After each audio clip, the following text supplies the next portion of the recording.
国际新闻来关心美国和洛西亚这两国的高层伫沙烏地阿拉伯的时间2月18有进行会谈，主题是两国的关系要安怎正常化，双方拢有共识，要排除美国和洛西亚以外国家参与。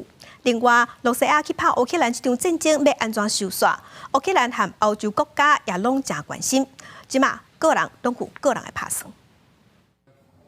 美国和洛西亚外交高层分别到沙烏地阿拉伯的首都里雅得，美方代表团有国务卿卢比奥、白宫国家安全顾问瓦尔兹，还有美国中东问题特使魏科夫。洛西亚这边是由外交部长拉夫洛夫带头，做伙来还有总统外交顾问乌沙科夫，甲洛西亚主权基金执行长德米特里耶夫。这2年以来，美国甲洛西亚的外交高层头一届面对面，洛西亚认定是双方关系正常化的起头。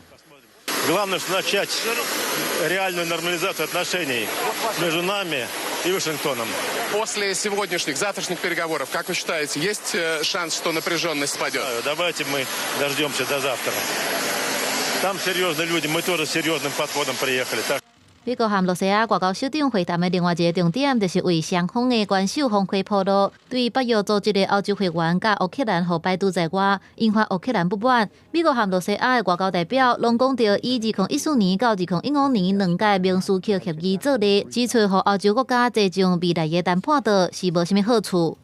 I'm telling you something that's really quite honest. So if you part of the problem that we looked at when you looked at Minsk too, there was a lot of people at the table that really had no ability to execute some type of peace process, and it failed miserably.